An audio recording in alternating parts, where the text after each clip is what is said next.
Hello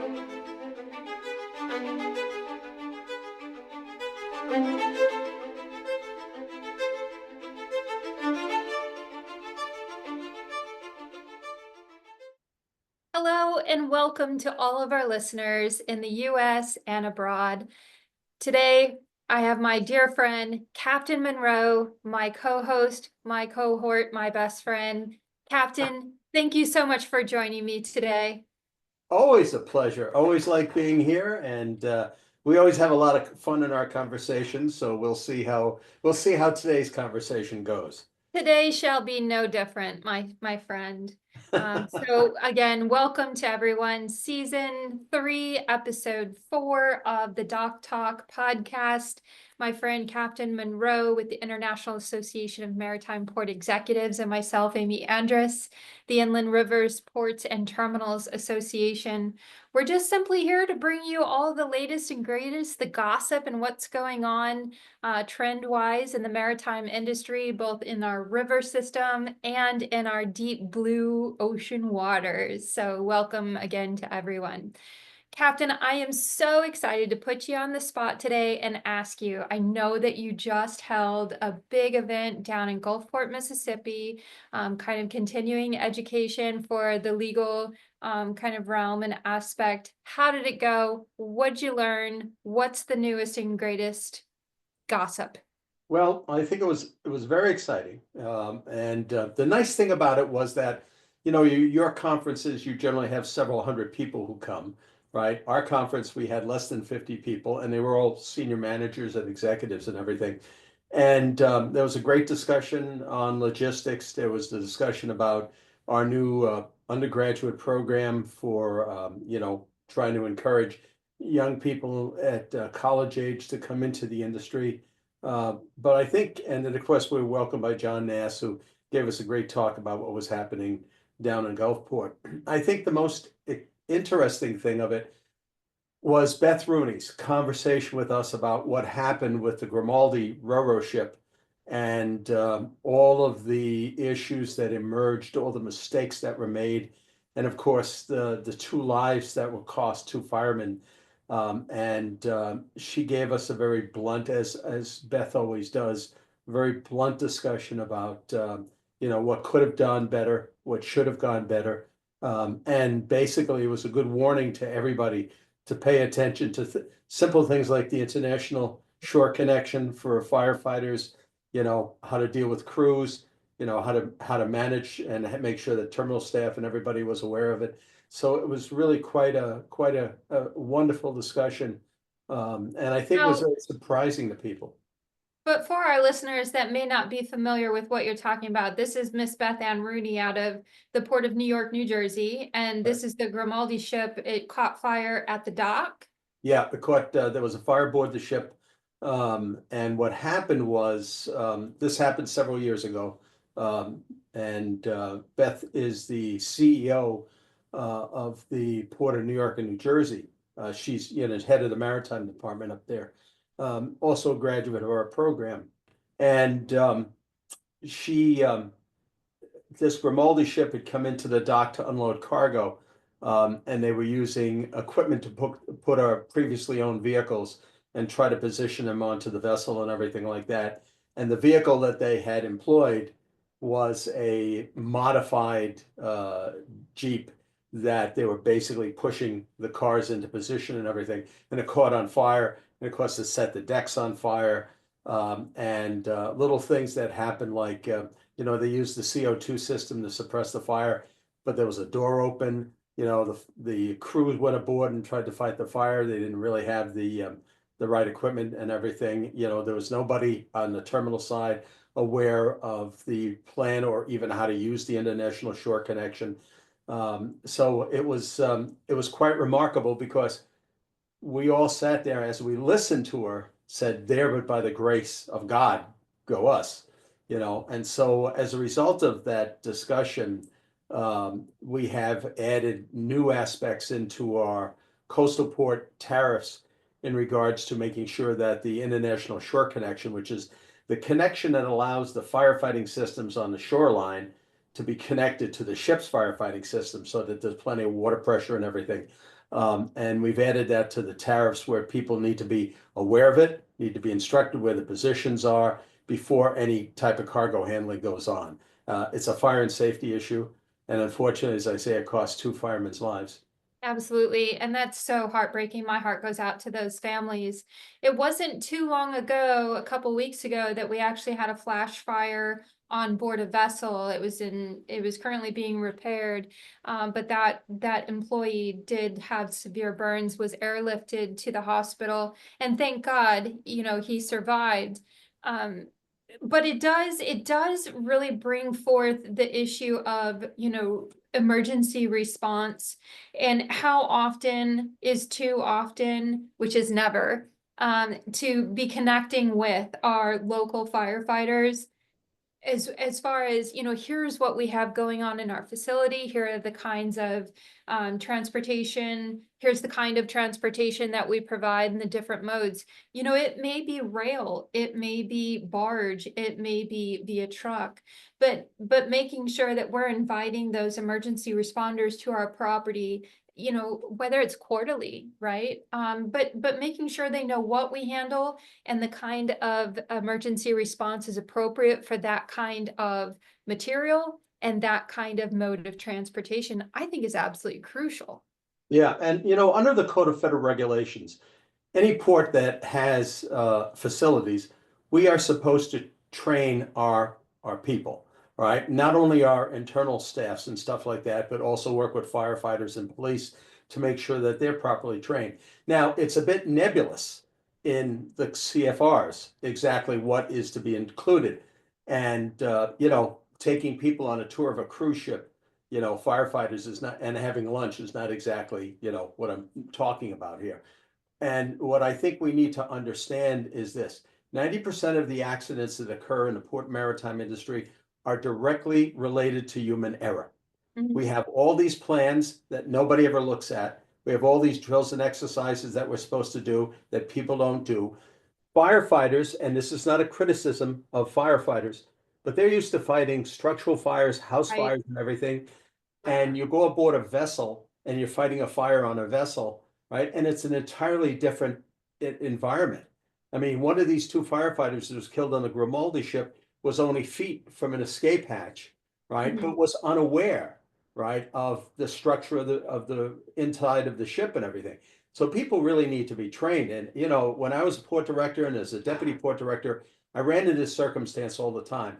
And the message to port directors and to senior executives in the ports, as well as to our firefighters and our police, you have to pay attention to this. You have to pay attention. I recognize everybody's busy and everybody's getting involved in all sorts of stuff. But the bottom line is that, the first time somebody's killed, everybody looks back and say, oh, we shouldn't have done this, we shouldn't have done that. But, the bottom line, if you pay attention to up front, people don't get killed. I hear you, but I'm also going to say, especially for some of our listeners that may be new to the industry, it's not just about ports. It's not just about our emergency responders. It's about terminals. It's about barge lines. It's about railroads.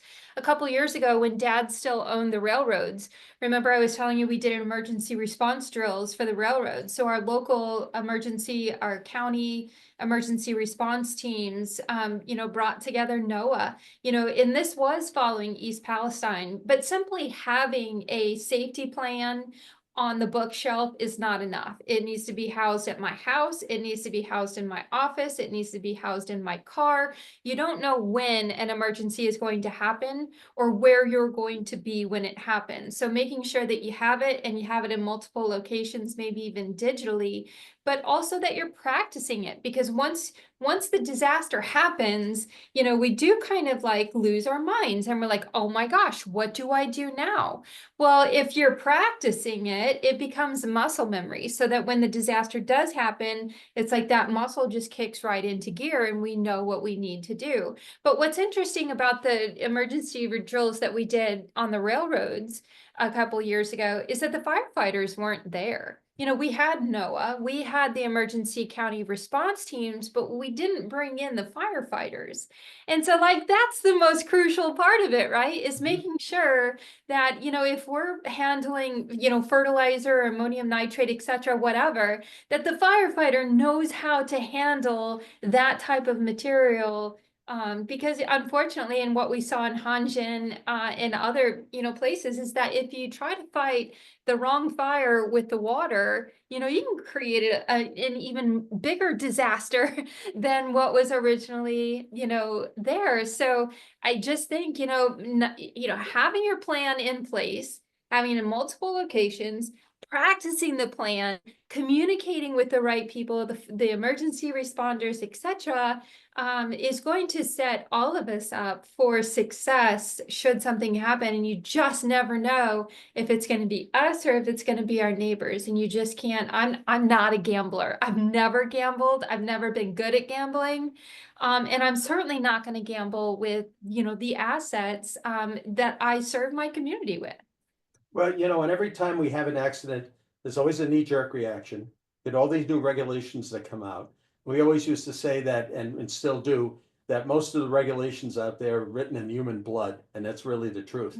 I think the message for our port people, our terminal operators, our railroads, our ship operators, our barge and tug operators, all of these peoples, is keep in mind this, is that if we're not paying attention to this, if we're not doing and following in our plans, if we're not updating our plans, and if not everybody on our facilities are trained, on our vessels are properly trained and everything, that's negligence on our part, Mm.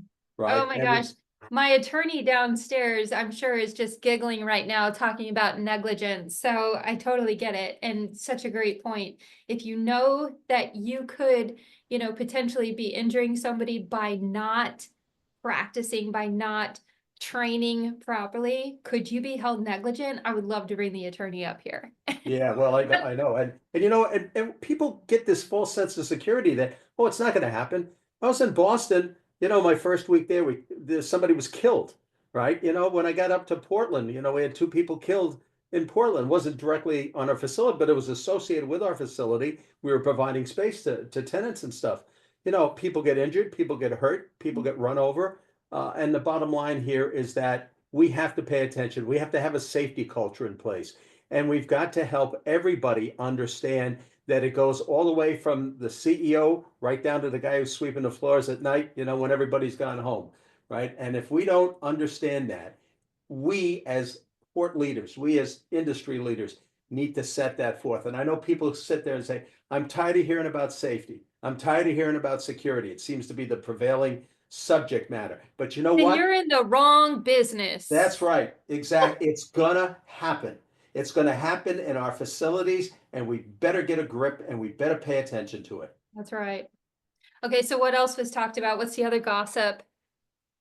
Well, aren't we all holding our breaths waiting for the maritime policy to come out of the new administration?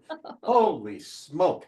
And I have to give credit to Senator Kelly who filed legislation in essence to try to rebuild and support the merchant marine, but I haven't seen any action on the maritime administrator, right? We don't have an I administrator. know we don't. I That's the know we don't. problem. We There's don't all have an these like administrator. national policies being discussed, and we don't have anybody representing us at the table. And Kelly's legislation also calls for somebody to be at, the cabinet level, not or sub-cabinet level, basically to keep the whole logistics chain. We haven't fixed the logistics chain. Everybody seems to think that, well, gee, we haven't heard any problems. Amazon's getting their stuff to us on time. Well, the volumes are down. The warehousing issues are still a problem. The terminal hours are still a problem. Labor is still a problem. The only bright spot in this is that the ILA on the Eastern Gulf Coast finally signed, a 6-year agreement, which allows them to continue to work and gives us stability, right? But we haven't fixed the supply chain.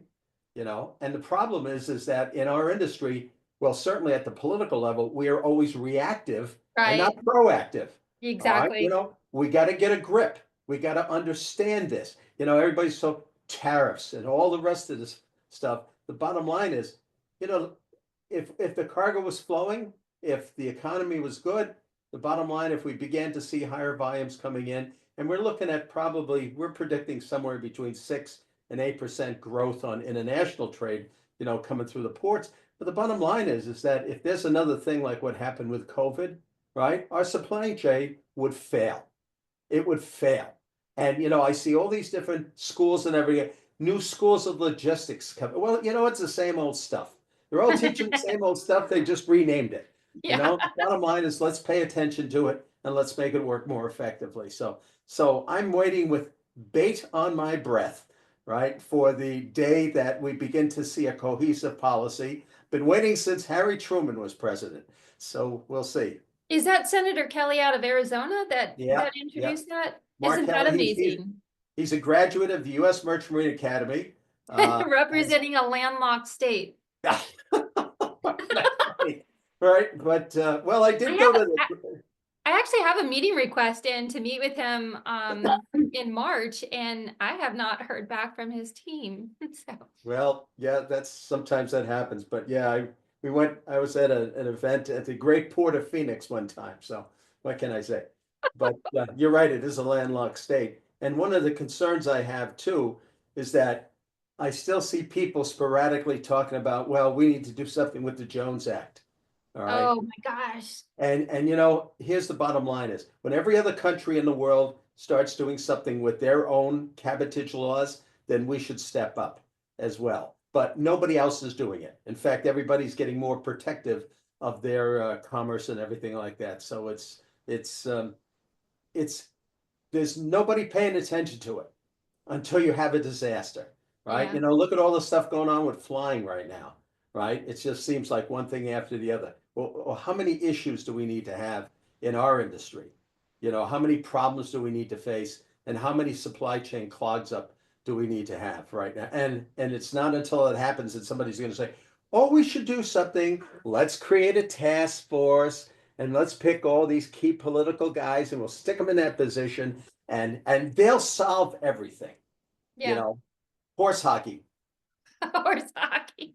I'd like to see some horse hockey, like horses playing hockey. But I want to Yes. go back to this because I think it's really important. So not only do we not have a maritime administrator within, housed within the DOT who's sitting at the table kind of like, fighting, saying, hey, we're here. Don't forget, that we exist, while you're creating all these like national policies, like the National Multimodal Freight Network map, right? Right now, only like, 150, ports are sitting on that map where, over 350 ports, exist, in the United States, plus thousands of terminals. And if we don't have somebody sitting at the table saying, hey, we exist, don't move forward on implementing this policy until we're at least at the table. I mean, come on. Well, the thing that's interesting is that, I look at all the departments of transportation, the state departments of transportation. And, the current secretary of transportation hasn't been in that job long enough to, I think, figure out the whole realm of what transportation is really about. It's been mostly about aviation, for obvious reasons. But I have to say one thing about your inland states, all right, is that various states are paying much closer attention to their intermodal activities, to the rail pieces, to the waterway pieces. How do we utilize the rivers more effectively? But they're making it a policy of the state, right? Which is great because now they're collectively looking at things. And of course, one of the things we always encourage people to think about is create a advisory council or a port council or a transportation council where all the modes of transportation are brought into it, right? So people aren't getting into the bad habit of, well, let's focus on just on the rivers, or let's just focus on the rail, Right. or let's just focus on trucks. But they're going to focus on all of it, and it has to be high level. And I have to say that I was very impressed. Tennessee did a great job putting together something very similar, where they're working together. I know Louisiana has been trying to do something, but there's a lot of parochial interest in Louisiana, right? But I see those states are focused on it much more than the coastal states are. Right, The coastal exactly. states, it's about roads. And so we're actually trying to put something together like that in the St. Paul area, almost type of mirroring. I can't say that word. Almost as a mirror to, back in the day, maybe about 10 years ago, St. Louis used to do a St. Louis Port Working Group. And we would come together once a month. It would be ports, terminals, trucks, barges, railroads, and we would just talk about the freight needs in what was in that area. It's a bi-state region. And then Bi-State Freightway was created and has done remarkable things for the freight industry, all modes in that, two-state kind of region. So I definitely recommend any of our listeners that are interested in mirroring that type of activity, take a look at Bi-State Freightway. Mary Laney, she's really great, and she's done great things for the region. She's done great things for the region, but also for freight and the infrastructure investments and getting us all to rally around. How can we, support each other in talking from the same microphone and using the same words so that we can improve the region as a whole. Yeah, get out of parochial interest. The Georgia Ports has got an inland facility, right, which is close to Tennessee and those areas and stuff. And it is contributing to Savannah and Brunswick being the fastest growing ports in the United States. And of course, Savannah having the largest footprint, one of the fastest growing ports, right now in the world. And I think in the long run, it's because they're recognizing that inland transportation and the connections to the inland states, right, are extremely important, and good intermodal transportation, right? But what they do in Georgia is having a big impact on Tennessee. And will Absolutely. have a big impact on Tennessee. It'll have a big impact on your river system, right? Absolutely. I certainly hope St. Bernard Parish, when it gets finally get completed, is going to be able to shift some of the cargo back to coming into New Orleans as opposed to coming through Prince Rupert. But we take this myopic look of transportation. We see it's what's in front of us, and we don't see the big picture. Exactly. And I'm so glad that you mentioned that because, the freight, it may come into Georgia, Brunswick, Savannah, but it doesn't necessarily always stay there. So I've heard you in this conversation mention the state level multiple times. But because it is interstate commerce, because it is a federal benefit, because our freight doesn't stop at the state line, it does put the emphasis on our federal agencies to really focus on freight and the movement of freight. Now, I'll tell you, I have had just the hardest time in Washington right now in trying to work with different federal agencies like the Infrastructure Permitting Agency, like the Department of Transportation, like Fish and Wildlife, like U.S. Army Corps, like U.S. Coast Guard. Those offices are so ghostly right now. And I get what they're trying to do, but gosh darn, we still have to move freight. We still have to have meaningful conversations about how to move freight, how to, continue growing our US healthy supply chain. But how do we do that without federal workers in some of these offices? Well, maybe the thing to do is, we're always talking about the strength of states' rights. Maybe it's time for the states to start working closely together with less federal influence. Oh, you bite your tongue. No, and I'm serious. I mean, look at the aspect of what's happened with USAID. Whether you agree with it or not, they buy an enormous amount of your agricultural products, right? Your shippers sell that stuff to companies like Bunge and Cargill and stuff like that. But a lot of that cargo gets containerized or gets sent out by ship, and it's going into well, all of that has come to a close. All right. What type of an impact is that going to have, on the agricultural production in your area that has been moving by, empty container, that has been moving by barge, and the aspect of it is that what they do at the federal level has an enormous impact on, the average citizen and on the average farmer. Whether you agree with it or not doesn't make a difference. It's still going to have an impact, right? And why I think that we see the federal government rolling over all the time, right? And for many years, the states sort of led the charge on all of this. What the federal government did was stop the states from shooting at each other. So it's really time for the states to start working together and coordinating. I know that's only if scary. it were in a productive way, and I have not seen that just yet. I haven't even seen that out of the federal government. I have meetings that I'm trying to schedule, as a national, association representing national interests. I can't even get into certain offices because I don't live in that state. Excuse me, you serve for the federal government on federal committees. I don't need to live in your state for you to represent me because you are a voice on a federal committee. Yeah, no, I agree, and I have to give credit to my home state, to Senator Collins and Senator King. Always have paid attention in a much broader perspective. I mean, Senator Collins really led the charge on a lot of the post 9/11 security stuff, as did Senator Snowe when she was in office. So the thing is, you cannot just look to the borders of your state, Right. right? And I'm constantly discouraged by the level of effort that needs to get something done in DC, and things that never get done. We have international things that we follow, like regulations like SOLAS and stuff like that have never been approved by Congress. Right. Never been approved by Congress. I mean, for crying out loud, get a grip. You know, Let's cry out if loud. What would you tell Elon Musk right now if he were listening? I think I would say to Elon, you know what, Elon? I understand if you're going to cut the budget, give us the recommendations, but stop with the actions, right? I have to say that honestly, the way a lot of this was handled, if I was running a corporation, I would never handle it like this, right? I think it's very sad to see people who just put out on the street without even figuring out what it is that they do. Let's just clean everybody out and see how things go. Now, we all recognize that there's a percentage of the federal government that it could function without. All right, and I certainly understand that effort, and I'm not a big fan of big federal government agencies and stuff, right? But my concern about what's going on is, first of all, how is Elon Musk, not who's a citizen of wherever, right, have such an influence on the federal government? I don't understand. Do we not have people in our own government? Do we not have economists? Do we not have transportation professionals and stuff like that who Well, should actually, be? we don't, because Yeah.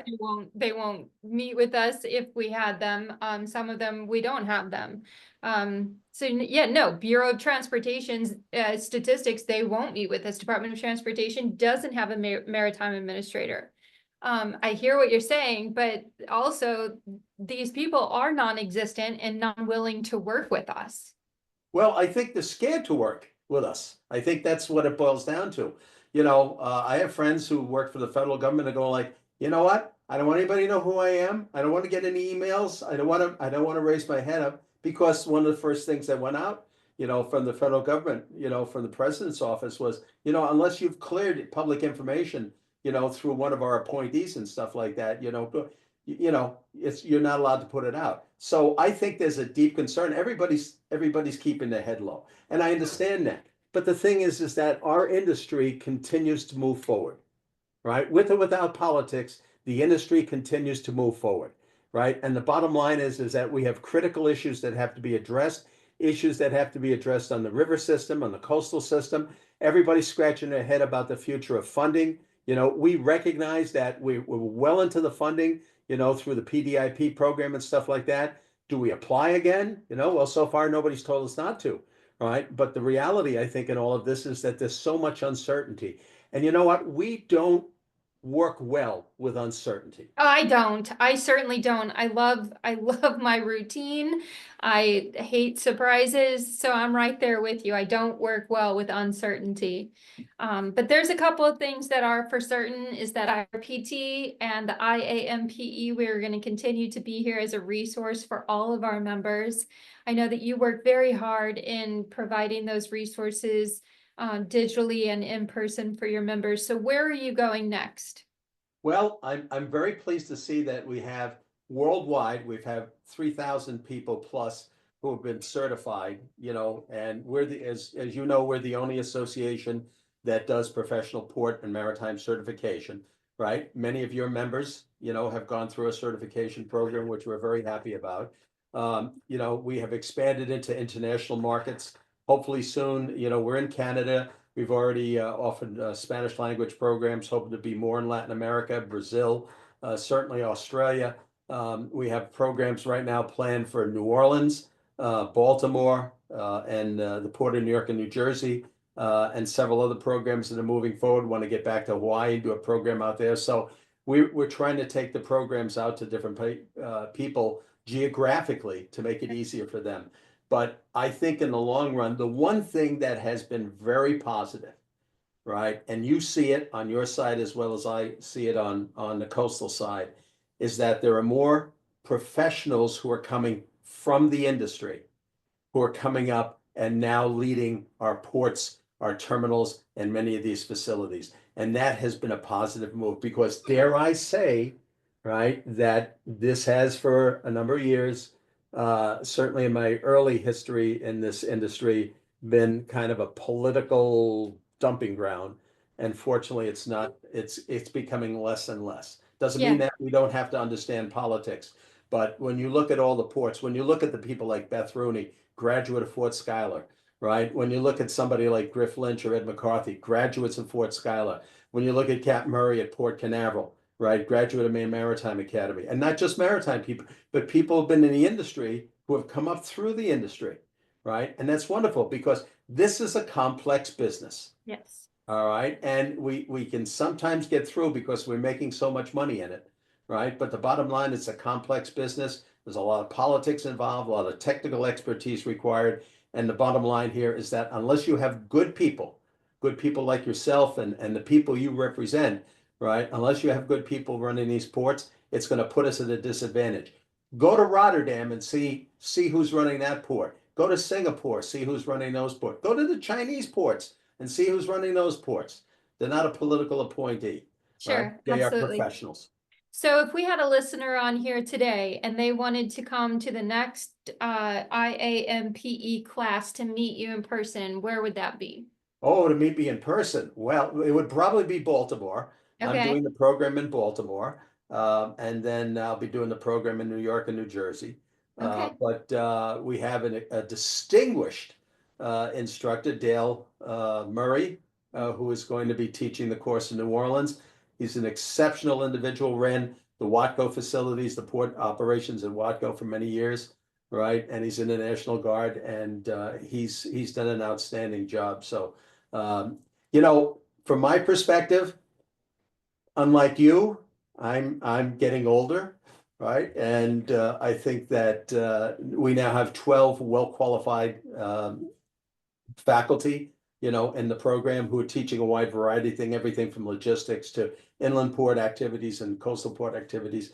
And it's good to have that because it's part of our succession plan, you know, and I'm very Absolutely. happy to, you know, we've had a great, you were the first people to have an association with us, you know? Well, you're welcome. You're welcome. Well, you know, I remember the first day we met, you go like, you know, who's this blue water guy? My God, you How know, do what are we we gonna, inject brown water into his veins?